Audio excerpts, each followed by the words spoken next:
अहिल्यानगर जिल्ह्यामध्ये पुन्हा एकदा एक लव्ह जिहादचा प्रकार समोर आला आहे. संगमनेर तालुक्यातल्या एका मुलीनं या धर्मांध मुलानं तिला आपल्या प्रेमाच्या जाळ्यात ओढलं. 4 वर्ष तिच्याबरोबर अनन्वित असे अत्याचार केले. तिला धर्म बदलायला भाग पाडलं. तिला बुरखा घालायला लावलं. तिला टिकली लावू नको असंही सांगितलं आणि अगदी गोमांस देखील तिला खायला घातलं. ती मुलगी आता आपल्यासोबत आहे. आपण तिच्याकडनंच तिची कर्मकहाणी जाणून घेऊ. कसं घडलं हा सगळा आणि तो जो हमीद पठाण नावाचा जो कोण मुलगा आहे, कसा तुमची भेट झाली होती आणि कसं तू त्या जाळ्यात अडकली प्रेमाच्या? आम्ही संगमनेरमध्ये मार्केटिंगचं काम करत होतो दोघं मी. त्याच्यानंतर मग हळूहळू रिलेशनशिपमध्ये आलो आम्ही.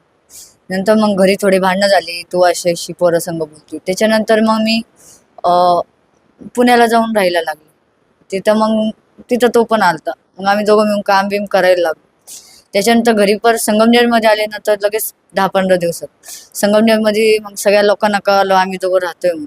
त्याच्यानंतर माझ्या घरच्यांनी मला गुजरातला पाठवून दिलं मम्मीकडं पाठवून दिल्यानंतर मी परत त्याच्याकडे निघून आलो. त्याच्याकडे निघून आल्यानंतर आम्ही दोघं संभाजीनगरला निघून गेलो. संभाजीनगरला निघून गेल्यावर 1 महिने राहिलो. त्याच्यानंतर 2022 मध्ये आम्ही दोघांनी नोटरी केली, कोर्ट मॅरेज केली. कोर्ट मॅरेज नंतर 2-3 महिने चांगले चालू राहिले.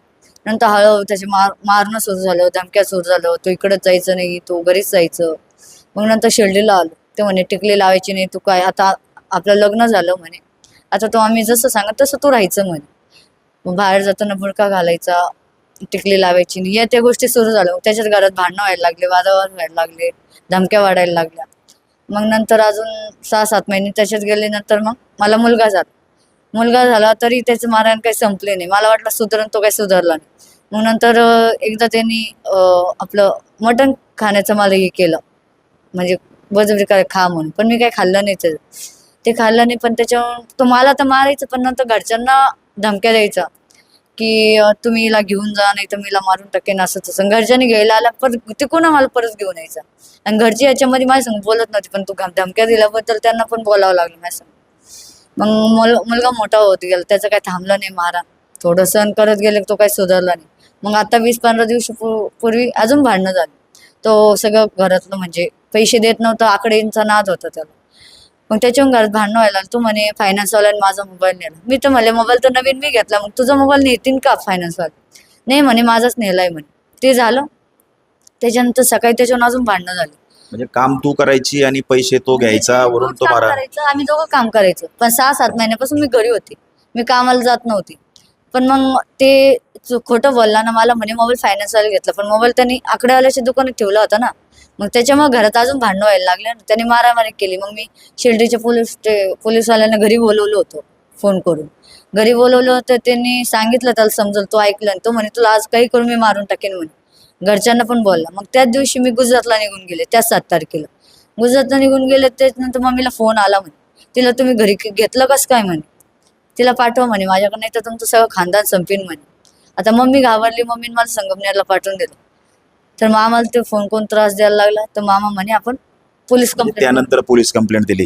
म्हणजे तुम्ही सुरुवातीला तू त्याच्याबरोबर लिव्ह इन मध्ये 1 महिनाभर राहिली आणि नंतर लग्न केलं. मग ते कोणत्या पद्धतीने लग्न झालं होतं? हिंदू पद्धतीनेच लग्न केलं. मंदिरात जाऊन महावीर टाकली, कोर्ट मॅरेज वकिलाप्रमाणे आम्ही नोटरी केली. म्हणजे तुमचं असं ठरलं होतं की तू हिंदू म्हणून राहणार, तो मुस्लिम जरी असला तरी त्याला हरकत नव्हती, असं ठरलं होतं का? असं ठरलं होतं आमचं की जशी तो आहे तसं. पण नंतर मग तो बोलला माझी झाली म्हणजे तुला लावावं लागणार आमच्या पद्धतीने असं. मग ते बोलला टिकली लावायची नाही, असंच जायचं, जीन्स चालत नाही, हे चालत नाही. हळूहळू सुरू व्हायला लागलं असं. मग आता मुलगा झाला तुला, मग त्याचं नाव काय ठेवलं? मग त्याचं त्याचं नाव त्यांच्याच जातीत ठेवलं. आयन नाव आहे त्याचं, त्यांच्याच जातीप्रमाणे नाव ठेवेल. आता तुझ्यावरती ही सगळी आपबीती तू भोगलं हे सगळं, आणि तू इतर मुलींना देखील काय सांगशील की कशा पद्धतीने हे लोक प्रेमाच्या जाळ्यात ओढतात आणि नंतर अत्याचार करतात? इतर मुलींना काय सांगशील? तो फक्त एक आपल्या हिंदू पोरींना मुसलमान धर्मांतर करायला लावायची ही त्यांची एक चाल असती, बाकी काय. त्याच्यात एवढं फसवू नये, किती गोड बोलून द्या, किती नाडी गुड लावून त्यांच्यात फसवू नये, जसं समाज सांगत तसं. नक्कीच. आपण जर बघितलं तर ही तिची आपबीती आहे आणि त्या मुलाबरोबर हिची ओळख झाली. सुरुवातीला हिंदू पद्धतीनं खरं तर लग्न झालं. तिला हिंदू पद्धतीनं वागण्याचंही स्वातंत्र्य त्यांनी दिलं होतं. मात्र प्रत्यक्षात तसं झालं नाही. हळूहळू त्याचे अत्याचार सुरू झाले. टिकली लावायची नाही, बुरखा घालावा लागेल, धर्मांतर केलं गेलं, मुलगा जो झाला त्याचं नाव देखील त्याच्याच समाजाच्या पद्धतीने ठेवण्यात आलं. आता कुठेतरी तिचे डोळे उघडले, गुन्हा दाखल झालेला आहे, आरोपी गजाआड आहे. त्यामुळं न्यूज 18 मराठीच्या प्रेक्षकांना सुद्धा किंवा मुलींना देखील आव्हान आहे की तुम्ही सुद्धा आपण मैत्री कोणाशी करतोय, समोरचा आपल्याला जाळ्यात तर ओढत नाहीये ना, याची काळजी घेण्याची गरज आहे. हरीश दिमोटे, न्यूज 18 मराठी, अहिल्यानगर.